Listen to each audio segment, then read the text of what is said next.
Europe 1, il est 7h41. Culture d'été, nouveau rendez-vous dans Europe 1 Matin. Nicolas Caro nous a rejoint en studio. Bonjour Nicolas. Bonjour Maxime. Hier avec vous on était au Festival de Nîmes. Ce matin rien à voir, on va parler de littérature avec le classique des classiques que vous conseillez de lire ou de relire. Absolument. C'est le Comte de Monte Cristo d'Alexandre Dumas. Un véritable mythe Maxime, l'un des romans les plus connus au monde, le chef-d'œuvre de Dumas avec les Trois Mousquetaires, l'histoire d'Edmond Dantès en 1815, un jeune marin prometteur dénoncé par deux camarades jaloux de son bonheur et de sa réussite. Il restera 14 ans au château d'If à Marseille. Son père, ses amis et sa fiancée, la belle Mercédès aux cheveux noirs de jet, comme dit Dumas, ne savent pas ce qu'il est devenu. Edmond Dantès va ruminer sa vengeance pendant ses 14 ans, mais surtout rencontrer l'abbé Faria, un vieil homme qui lui enseignera tout, des mathématiques aux bonnes manières, et qui, ça ne gâche rien, va lui révéler l'emplacement d'un trésor fabuleux, le trésor des Spadas. Vous connaissez l'histoire, le vieil abbé Faria meurt, Dantès prend sa place dans le sac mortuaire et est jeté à la mer par les geôliers du château d'If.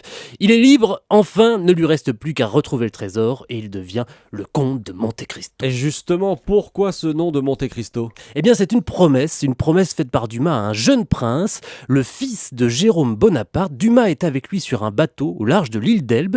Ils aperçoivent un îlot, pour ne pas dire un rocher. C'est l'île de Monte Cristo. Ils tournent autour et Dumas fait donc une promesse au prince, comme nous le raconte l'écrivain Didier Decoing, ancien président de la Société des Amis d'Alexandre Dumas.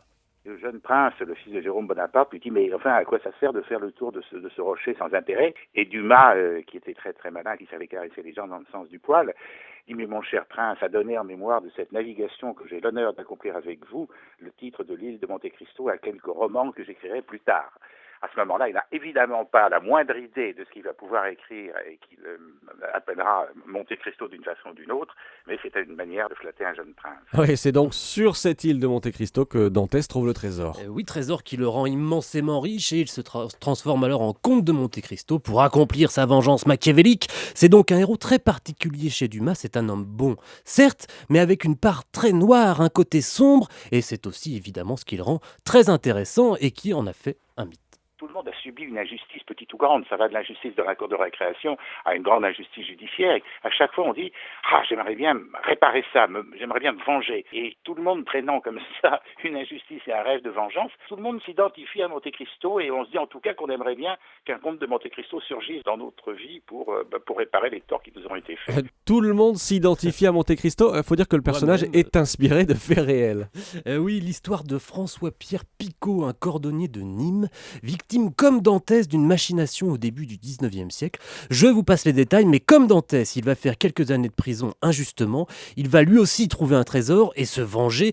Alors lui, il est un petit peu moins subtil que Monte Cristo puisqu'il va simplement liquider ceux qui l'ont envoyé en prison. La véritable histoire est un peu sordide, mais Dumas s'en est emparé pour écrire ce grand livre plein de rebondissements, de noblesse, d'honneur, de bassesse, mais aussi d'amour. À relire cet été donc le Comte de Monte Cristo. Oui, et on en a pour son argent. Les 2 tomes de Monte Cristo format poche font quand même 600 pages. Ça vous tiendra l'été. 600 pages, ça tombe bien. On est qu'au tout début de l'été. Merci Nicolas Caro. C'était Culture d'été sur Europe 1.